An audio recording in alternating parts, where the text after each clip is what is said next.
이재명 정권 이 붕괴의 초읽기 5가지 큰 이유에 대해서 집중적으로 짚어보려고 합니다. 실제 5가지 이 사건이 어제 오늘 단 이틀 동안 다 벌어진 일이기 때문에요. 네, 이재명 정권이 정말 몰락 직전까지 와 있다라고 하는 거 저희가 논리적으로 한번 짚어볼 수 있겠습니다.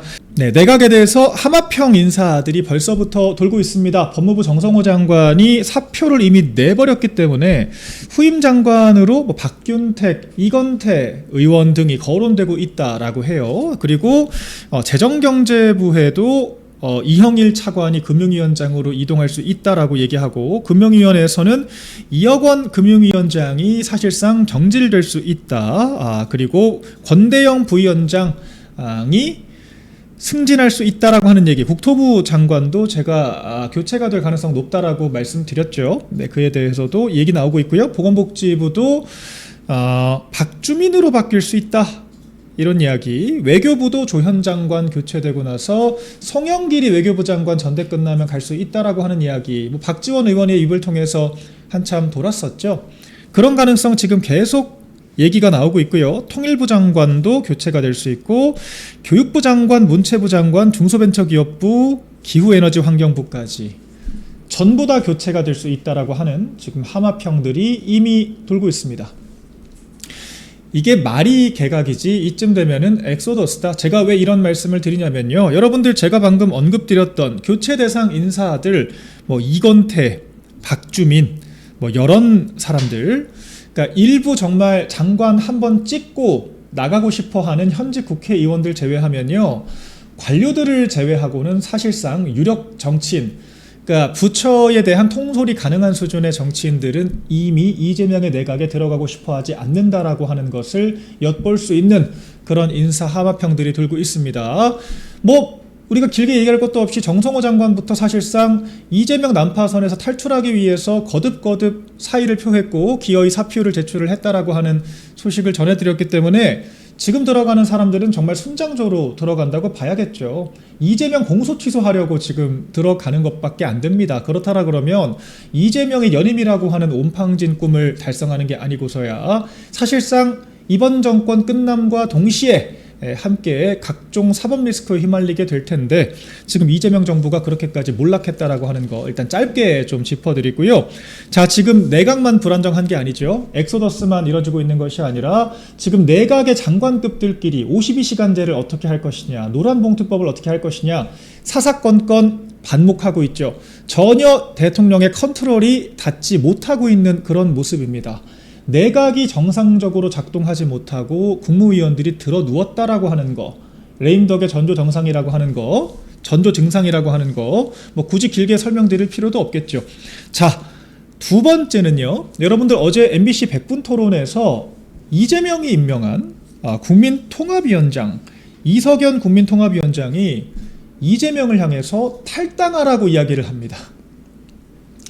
이재명이 임명한 대통령 직속 국민통합위원장이 대통령 직속 이재명 탈당하라 이야기를 합니다. 일단 굉장히 충격적인 뉴스죠. 집권 1년밖에 안 된 대통령에게 탈당하라고 하는 것은 다른 말로 민주당은 더 이상 여당일 필요도 자격도 없다라고 하는 이야기가 되고, 이재명이 현재 민주당의 대통령으로서 미치고 있는 국민적인 영향이 악영향이 너무도 크다라고 하는 노골적인 비토를 드러낸 것이기 때문에 이건 사실 청와대 입장에서 상당히 충격적일 수밖에 없는 그런 소식입니다. 내부 인사의 주장이기 때문에 대놓고 비판하기도 어려워요. 그 이유가 뭔가 하니 여러분들, 이재명이 지금 집권 1년 좀 넘었는데 지금까지 한 거라고는요, 6.3 지방선거 조금이라도 민주당 유리하게 끌고 오겠다고 말 같지도 않은 ETF 레버리지 상품 무리하게 추진해서 우리 젊은이들의 삶을 송두리째 망가뜨렸죠. 주식시장을 아주 박살을 내놨습니다. 매일같이 홀짝 게임 사이드카 걸리는 그런 증시를 만들어놨고, 전당대회 이겨보겠다고 미국에 260조 투자할 돈은 없어서 지금 미국의 압박을 받고 있는 상황에서 호남에 800조짜리 반도체 클러스터 공수표를 던져서 김민석이 사실상 호남에서만 이겼다고 해도 과언이 아니죠. 여론조사도 졌고 수도권도 졌지만 호남에서만 이기는 그런 모습들이 나타났다라고 하는 거. 이것도 결과적으로 이재명이 국정을 국민의 관점에서 똑바로 하는 것이 아니라 자기 사리사욕을 위해서 본인 범죄 지우기, 본인 개파를 당에 심어내기 위해서 결과적으로 국정을 망가뜨렸다라고 평가를 할 수 있는 겁니다. 이에 대한 판단을 이석연 국민통합위원장이 똑같이 한 거죠. 결과적으로 이재명이 당적을 가지고 정치를 하는 것 자체가 본인의 범죄 지우기 말고는 아무런 관심이 없다는 방증이다라고 하는 그런 메시지를 던졌다 생각이 됩니다.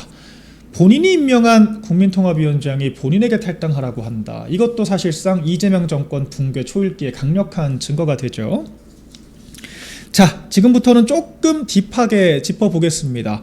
세 번째는 이번에 조희대 대법원장이 신임 대법관 2명에 대해서 임명 제청을 해서 지금 민주당이 발칵 뒤집혔습니다.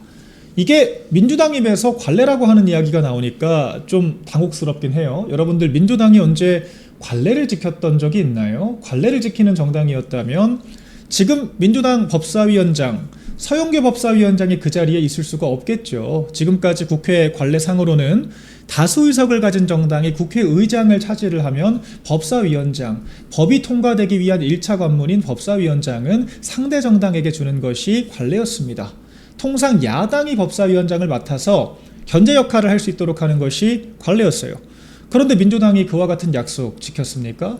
당장 얼마 전 하반기 국회 상임위 협상에서도 정점식 원내대표가 법사위를 강력하게 가져오겠다라고 하는 의지를 표출했음에도 불구하고 결과적으로 우리 당한테 짬통만 던진 것이 민주당의 실체였죠. 대법원장이 대법관 제청할 때 대통령과 소통하고 조율하는 것이 관례였다? 본인들이 지키지도 않는 관례를 언급하는 것 자체가 일단 앞뒤가 맞지 않는 이야기입니다만 이 내막을 들어보면요 더 황당합니다. 여러분 일단 노태악이 왜 지방선거까지 선거관리를 했을까요? 노태악 선관위원장은 이미 올해 3월에 임기가 끝난 자입니다. 신임 선관위원장 체제에서 지방선거가 치러졌어야 하는데 왜 노태악이 남아있었을까요? 조희대 대법원장이 선관위원장은 대법원장의 제청으로 임명을 하도록 되어 있기 때문에 이 노태악의 후임으로 다른 대법관을 추천을 했어요. 천대엽 대법관, 심지어 이재명이 거부할 수도 있기 때문에 문재인 때 임명된 천대엽 대법관을 신임 선대위원장으로 선관위원장으로 추천을 했습니다. 그런데 민주당이 여러분들 의도적으로 청문회를 열지 않았죠. 지방선거 앞두고 조희대 대법원장이 제청한 사람으로 선관위원장이 바뀌게 되는 것이 뭐 불편했는지 왜 불편했는지 모르겠어요. 지금 선관위에서 벌어지고 있는 이 부정사태들과 연결이 되지 않기를 일단 저는 바라는 마음이고 사실상 위철환 같은 이재명의 대리인 밥 친구인지 술 친구인지 위철환 같은 자가 선관위 사무를 좌지우지하기 위해서 거부를 했다라고 하는 게 통상적인 해석입니다. 본인들이 지금까지 주요 직들에 대해서 임명 절차를 자기들 유불리에 따라서 아예 청문회 자체를 열지 않는 방식으로 차일피일 밀어왔잖아요. 여기서 끝나는 것이 아니라 이미 대법관 2명의 임기가 도래했기 때문에 이미 대법관 2명을 추가적으로 임명을 했어야 합니다. 이에 대해서 지금 기사가 나오는 것들을 보니까 조희대 대법원장이 청와대와 조율을 안 한 게 아니더라고요. 조율을 하려고 했고 청와대 측에서 2사람, 정확히는 이재명의 몫이겠죠. 이재명의 몫으로 김민기 등 2명 그리고 조희대 대법관은 박순영 등 2명에 대해서 각자 추천을 했다라고 합니다. 1순위, 2순위가 있었다. 총 4명의 대법관이 양측에 추천이 이루어졌고 그 4명 대법관 중에 2명을 대법원장이 제청하는 형태로 절충을 하려고 했다는 거예요. 그런데 결과적으로 조희대 대법원장이 청와대의 뜻을 최대한 존중을 해서 청와대에서 추천한 인사 중에 1순위 인사는 너무 문제가 많다. 1순위 인사는 김민기라고 하는 변호사, 김민기라고 하는 법관이에요. 법관인데 이 김민기라고 하는 자가 우리법연구회 출신입니다. 여러분들 우리법연구회 익히 들어서 알고 계시죠? 지난 탄핵 국면에서 사실상 헌법재판소에 그 우리법연구회라고 하는 이런 조직의 강령 자체가 능동적이고 조직적으로 이 사법체계 자체를 바꾸고자 하는 이른바 좌익단체로 만들어졌다 평가를 받고 있기 때문에 그런 자들이 얼마나 편향적인 판단을 할 수 있는가 우리가 다 목도를 하지 않았습니까? 또 우리 법 출신을 대법관으로 추천을 한 거예요. 청와대에서. 대법원장의 몫인데, 그러니까 더군다나 한 가지 또 문제가 더 있었던 것이, 이미 이 김민기 법관의 남편인 오영준 법관 같은 경우에는 이미 현직 헌법재판관이라고 하는 거예요. 그럼 결과적으로 부부가 두 사람 모두 다 대법관, 헌법재판관이 되는 건데, 이건 어떻게 봐도 특혜라고 하는 거죠. 그래서 조희대 대법원장은 청와대에서 2순위 추천자를 제청을 하려고 했는데, 청와대가 끝까지 고집을 부렸다는 겁니다. 그런 상황에서 대법관 2명의 자리가 계속해서 비어있는 것이 국가적으로 바람직하지 않다라고 판단을 했기 때문에 조희대 대법원장이 2명의 대법관의 후보자들을 제청을 했다는 거죠. 자, 여기서부터 우리가 과정을 따져 물어봐도 청와대 이재명의 책임이 크다라고 하는 걸 알 수가 있습니다. 더구나 과거 민주당은 어떤 주장들을 했죠? 우리 그 권한대행 체제에서 최상목 권한대행을 향해서 마은혁 헌법재판관 하루빨리 임명하라고 그렇게 다그쳤던 민주당 아니었습니까? 대법관 임명을 이런 식으로 고집 부리면서 차일피일 두 자리를 공석으로 남기는 거, 민주당의 과거 주장을 또 스스로 뒤집는 거죠. 자기들 필요에 따라서 언제든지 자기 주장을 뒤집는 그런 민주당인데, 결과적으로 이 2명을 제청했다라고 하는 과정을 빼놓고 보더라도 원칙상으로도 아무런 문제가 없습니다. 여러분들, 우리 헌법에는요, 대법관 3명 각기, 3명은 국회, 3명은 대법원장, 3명은 대통령이 추천하도록 되어 있습니다. 추천하고 임명을 대통령이 하도록 되어 있죠. 대법원장이 원칙적으로 제청할 수 있는 권한을 가지고 있는 겁니다. 뭐가 문제가 되죠? 본인들이 유리할 때는 국회법, 다수 의석을 앞설 때는 국회법, 의석, 원칙 이야기하다가 본인들이 원칙상 불리해지면 관례 이야기를 합니까? 여기서 끝나는 것이 아니라 민주당이 이 사태를 참 그 관례를 깨고 법사위원장이 된 서영교 법사위원장이 중심이 돼서 조희대 대법원장을 또 국회에 부르겠다라고 민주당 단독으로 또 출석 요구를 했습니다. 관례에 타령하면서 관례 깨고 앉아있는 법사위원장이 또 관례를 깨고 단독으로 대법원장의 출석을 요구한다라고 하는 거, 참 그 자체가 코미디가 아닐 수 없죠. 본인들은 버릇처럼 숨쉬듯이 관례 다 깨고 멋대로 하면서 대법원장한테 관례를 안 지켰다라고 잡돌이 하겠다고 지금 예고를 하고 있는 이런 참 황당한 작태가 또 국회에서 벌어지고 있습니다. 자, 이 설명을 차치하고서라도요, 어쨌거나 대법원장이 관례를 깨고 이재명, 이 대통령과의 협의를 하지 않은 상태에서 단독으로 제청을 했다라고 하는 점, 이것 또한 이 이재명의 이 제도권 권력에 대한 그립감이 상당히 떨어졌다라고 하는 방증이 되는 거죠. 지금까지 요약을 해보자면 행정부에 속하는 내각도 말을 안 듣고 있고, 지금 본인이 직접 임명한 이 대통령 직속 국민통합위원장 위원장이 이재명 본인에게 탈당하라고 이야기를 하고 있고, 또한 여러 제도권 정치의 가장 중요한 한 축인 이 사법부의 수장, 대법원장도 이재명과 협의하지 않고 대법관 후보들을 제청을 했습니다. 이재명 정권이라고 하는 것이 이미 시효가 다했다라고 하는 거 읽어볼 수 있는 또 증거고요.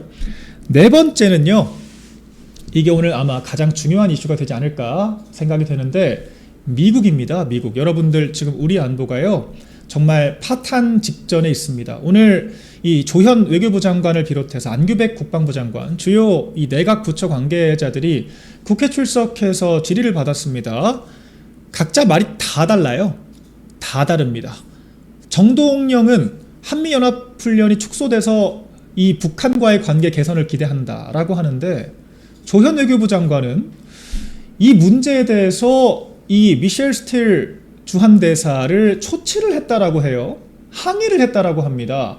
한미관계 회복에 바람직하다고 이야기를 하는데, 통일부 장관은, 외교부 장관은 왜 항의를 하죠? 이런 황당한 일들이 지금 펼쳐지고 있고요. 지금 조현, 안규백 둘 다 우리는 미국으로부터 사전에 전달받은 게 없고 트럼프 대통령의 SNS를 보고 알았다라고 자랑스럽게 이야기를 합니다. 장관급 인사들이 미국의 주요 동향에 대해서 SNS를 보고 알았다? 이렇게 이야기를 하고 있습니다.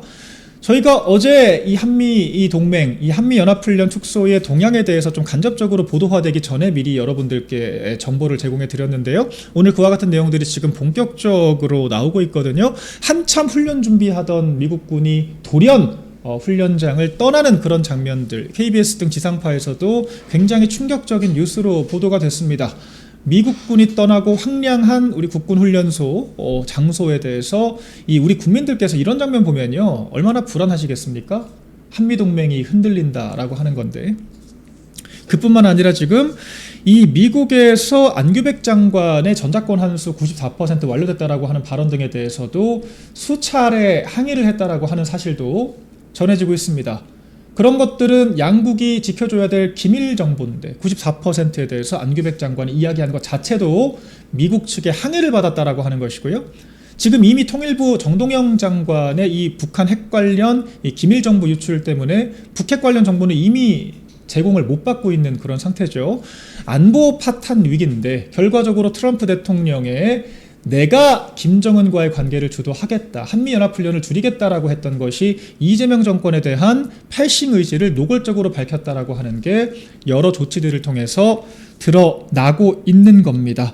결과적으로 한미 UFS 훈련 자체가 반토막 나게 되었고요. 훈련 자체도 방어 훈련만 하고 반격 훈련은 하지 않는 등 훈련의 횟수와 강도 모두 다 처참할 정도로 줄어들었다는 겁니다. 정동영 같은 자들은 눈치도 없이 북한과의 관계가 개선될 것이다, 이런 이야기를 하고 있는데, 이런 생각을 하는 게 과연 맞을까요? 우리나라의 지금 장관이 맞습니까? 안규백 장관도 참 한가로운 이야기 하죠. 조현 장관도 마찬가지. 한미연합훈련이 줄어든다라고 해도 전작권 환수는 지장이 없다. 이 마당에 지금 전작권 환수가 중요합니까? 오히려 미국과의 연합훈련이 줄어들어서 전작권 환수가 차질 없이 추진될 수 있을 것 같다라고 얘기를 하는데, 여러분들 이런 궤변이 또 있나요? 우리가 한미동맹 자체를 아예 해체를 시킬 게 아니라면 결과적으로 전시작전을 함께 미국군과 함께 수행을 해야 될 텐데, 우리 우방국과 함께 수행을 해야 될 텐데, 우리 국군이 전작권 환수를 받은 상태에서 미국군과 전혀 연계작전이 안 되면 전작권 환수가 가능합니까? 전작권 환수라고 하는 게 애초에 우리 국군이 전시 상황에서의 지휘작전 통제 능력이 있다라고 하는 걸 전제로 전작권 환수가 가능한 거예요. 근데 지금 미국과의 연합훈련 자체가 불가능한 상황이 됐는데 전작권 환수가 차질 없이 진행될 것이다? 이게 무슨 앞뒤 안 맞는 궤변입니까? 그리고 그렇게 아무런 문제가 없다라고 얘기를 하면서 여러분들, 조현 외교부 장관이 미셸 스틸 대사를 불러서 초치를 했다라고 표현을 했어요. 초치라고 하는 건 불러다가 항의를 했다는 뜻이거든요. 아니, 북한과의 관계가 좋아질 거라면서 왜 항의를 합니까? 그리고 본인들이 미국과의 관계에서 제대로 된 정보를 보고받지 못하고 있는 것들, 이거 결과적으로 현 내각의 연달은 이 안보 기밀에 대한 기본적인 관념조차 없는 실정들 때문 아니었습니까? 정동형은 북핵 관련된 이야기를 재불재불 국회 나와서 떠들고, 안규백은 전작권 관련된 이야기를 언론인들 앞에서 또 아무렇지 않게 떠들고, 결과적으로 이 이재명 정부의 장관들에 의해서, 더군다나 국방부에서는 미 무인기까지 격추시키려고 1시간 동안 아주 실랑이를 벌였죠. 격추를 시켜서도 문제지만 못 시킨 것도 코미디예요. 이런 상황에서 한미동맹에 대한 신뢰관계가 무너지게 됐고, 그 책임이 이재명 정부에게 있고, 트럼프 대통령이 명확하게 대한민국이 아니라 이재명을 겨냥하면서 왜 도와줘야 하냐라고 이야기를 하고 있는데, 이에 대해서 대체 미셸 스틸 대사가 지금 부임한 지 얼마 됐다고, 한 달 됐습니까? 초치를 했다라고 자랑스럽게 이야기를 할까요? 굉장히 황당한 작태죠. 본인들에게 과실이 있음에도 불구하고. 이재명 정부가 참 황당합니다. 통상 교섭 관련해서도 이미 윤석열 정권에서 1,000억 달러 수준에서 협상 끝낼 수 있었던 거 본인들이 차기 정권 몫이라고 고집 부리다가 집권하고 지금 1년 넘게 해결도 못하고 있으면서 결과적으로 구윤철, 김영범 같은 헤드급들은 아무도 안 나가고, 김정관 같은 사람들은 아무도 안 나가고 통상본부장만 경질을 했죠. 이런 식으로 엉뚱한 사람들한테 책임 전가하면서 정작 본인들은 아무 성과도 내지 못하면서 지금 이렇게 한미동맹까지 총체적으로 박살을 내고 있다라고 하는 거, 정말 큰 문제가 되고요. 지금 미국의 여러 조야 전문가 언론들도 이 이재명 정부의 이 잘못된 노선들을 지적하고 있습니다. 이 안보동맹도 문제지만 이재명 정권이 가장 느린 협상자다. 결과적으로 통상협상에 대해서 우리나라가 원래 한덕수 권한대행, 윤석열 정권 당시 한덕수 권한대행 체제에서는 가장 빠른 우방이었는데 가장 느린 협상가로 전락을 하고 말았다는 거죠. 제대로 이행하는 것도 아무것도 없고 특별법까지 만들어서 국회 비준 거부하는 꼼수로 국민들한테 어떻게 집행할 건지, 어떻게 미국에 투자할 수 있는 그 자금 200억 달러 조달할 건지에 대해서 설명조차 하지 않고 특별법을 그렇게 날치기식으로 통과를 시켰다면 그 특별법이라도 잘 이행을 했어야 하는데 그렇지 못했기 때문에 지금 이 사단이 벌어지고 있다는 겁니다. 미국도 이재명을 총체적으로 패싱하고 있다. 통일전선, 한반도 비핵화 전선에서도 이재명은 패싱을 당했고 한미연합훈련에서도 우리 국군이 패싱을 당했습니다. 자, 여러분들 지금 제가 4가지 짚어드렸죠. 행정부, 내각 각종 장관들 말이 하나도 안 맞고 자기들끼리 논쟁하고 이재명의 그립감이 하나도 없다. 엑소더스가 펼쳐지고 있다. 둘째, 이재명이 임명한 통합위원장이 이재명을 향해 탈당하라고 한다. 셋째, 대법원장이 청와대에 과실이 있다라고 하지만 관례를 깨고 대법원장 단독으로 대법관 임명 제청을 했다. 네 번째, 미국과의 관계가 산산조각 났다라고 하는 게 가시화가 됐다. 마지막으로 민주당입니다. 당심. 지금 여러분들 민주당도 이재명을 더 이상 따라가려고 하지 않아요. 김어준 씨가 아주 촌철살인 이야기를 했죠. 일침을 가했죠. 김용 떨어지는 거 보니까 명심, 이재명을 간판으로 내세우는 게 도움되는지에 대해서 한번 제대로 따져봐야겠다. 권리당원들, 그 강성 개딸들 사이에서도 명심이라고 하는 게 작동을 안 하는데 이재명이 밀어준다라고 해도 김용을 뽑아주지 않는데 일반 국민들이 이런 명심이라고 하는 것, 이 이재명의 간판을 지지해줄 가능성 없다라고 봐야겠죠. 그렇기 때문에 김민석 체제가 된다라고 하더라도 전혀 안정화될 수가 없다라고 말씀을 드렸는데 아니나 다를까 벌써부터 지금 관련 파란들이 일어나고 있습니다. 일단 이현주 의원 이야기를 좀 먼저 해볼까요? 네, 이현주 의원이 참 이런 사람만큼 철새들이 없죠. 민주당에 있다가 국민의힘 갔다가 또 민주당 갔다가 왔다 갔다 하면서 자리는 잘 차지하는 그런 이현주 의원인데 친명 클릭을 했었단 말입니다. 친명계라고 한때 불렸었어요. 그런데 이제 와서는 누구보다 이재명을 혹독하게 비판을 하고 있는 인물 중에 하나죠. 세제 개편안을 오늘 굳이 지상파 인터뷰에서 또 끄집어내서 세금으로 집값 잡지 않겠다라고 하더니 결과적으로 세금으로 집값 잡겠다고 해서 지금 나라가 난리가 났다, 혼란스러워졌다라고 대놓고 저격 비판을 합니다. 이건 뭐 사실상 국민의힘과 논조가 아예 일치한다라고 해도 과언이 아니죠. 이현주 의원의 용산 택지 개발에 대해서도 좀 의견이 궁금해집니다. 이재명이 뜬금없이 재개발 재건축은 똑바로 하는 거 하나도 없으면서 멀쩡하게 이루어지던 재개발 재건축도 중대재해처벌법이 어쩌고 온갖 악법 규제들로 건설 자체를 못하게 만들어놨던 이재명 정권, 그리고 민주당이 주도했던 그런 제초안 같은 정책들 때문에 지금 재개발 재건축 어려운 거 아닌가요? 그런 문제들은 해결도 못하면서 여러분들 용산 이 부대 같은 경우에는요 말 그대로 군부대로 쓰였던 지역이기 때문에 정화 작업만 한 세월입니다. 그 정화 작업 필요하다라고 했던 거 지적했던 게 바로 민주당이었어요. 민주당. 그리고 용산 부지 같은 경우에는 2007년 노무현 전 대통령 민주당이 전당대회 때 그렇게 열심히 팔아먹었던 노무현 서사, 노무현 전 대통령 주도로 만들어진 법안에서 용산 그 택지 관련 법안에서 개발 자체를 막아놓고 있습니다. 그런데 멀쩡한 이미 있는 현실 가능한 재개발 재건축은 온갖 규제 악법으로 다 틀어막아놓고 굳이 용산을 개조해서 주택 공급을 하겠다? 이런 또 황당한 이야기를 하고 있어서 또 오세훈 시장과 크게 맞붙는 그림들이 나왔죠.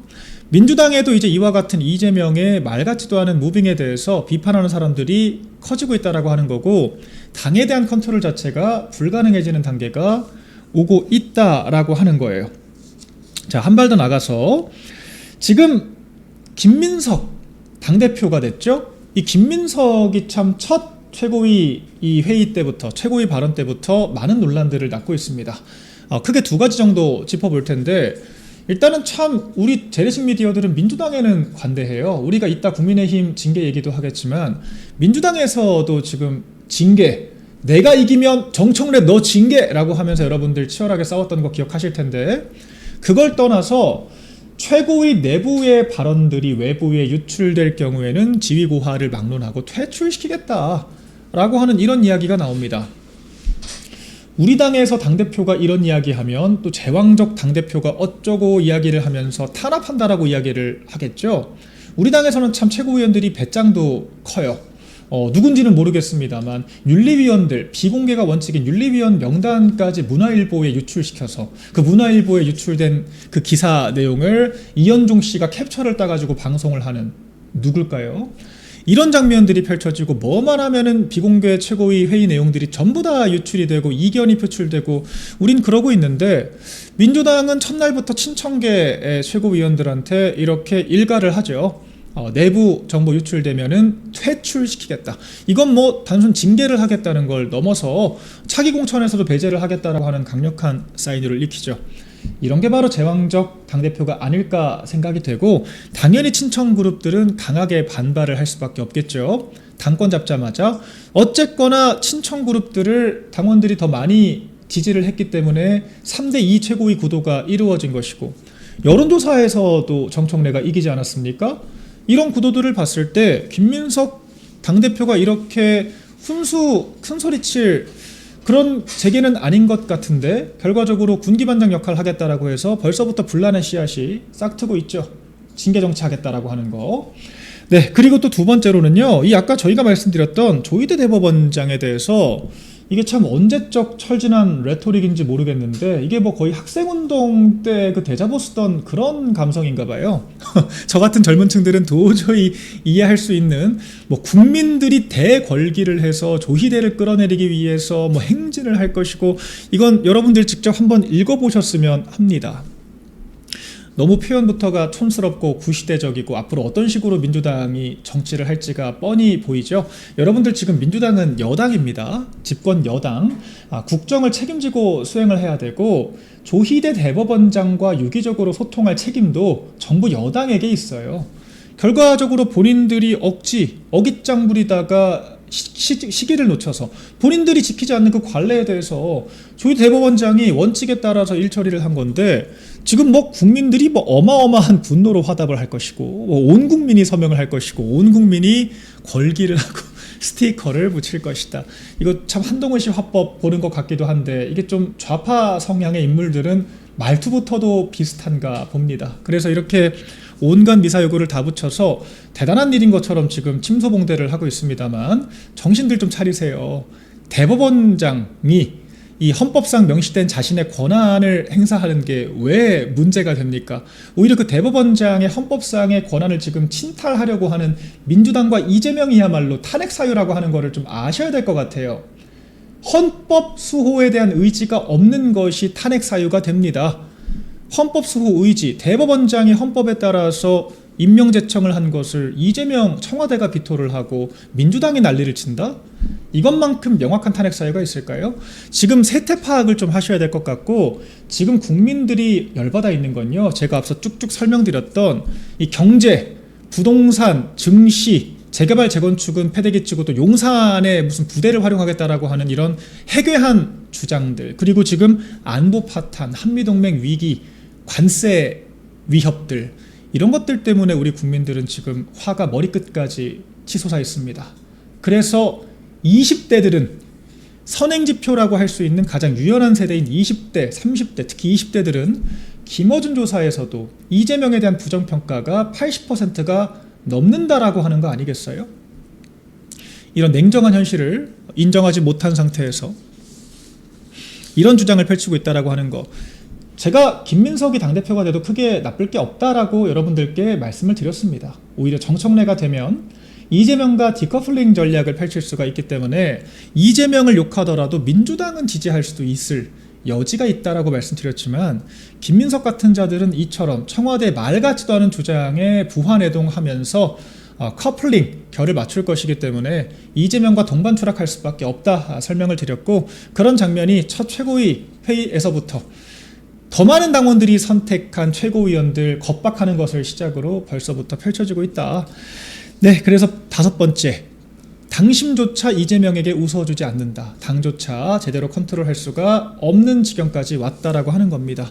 이런 상태에서 이재명이 제대로 국정수행할 수 있을까요? 지금 임기가 4년 가까이 아직도 끔찍하게도 남아있는데 이렇게 온갖 제도권 권력에 대한 통솔권을 잃은 상태에서 어떻게 국정수행을 하겠다라고 하는 건지, 이 와중에 무슨 정신으로 공소취소를 하고 새 법무부 장관을 데리고 와서 지금 형소법 개정안 집행을 하겠다라고 하는 건지, 정말 역대 최악의 정부를 매일같이 갱신하고 있다는 생각이 듭니다.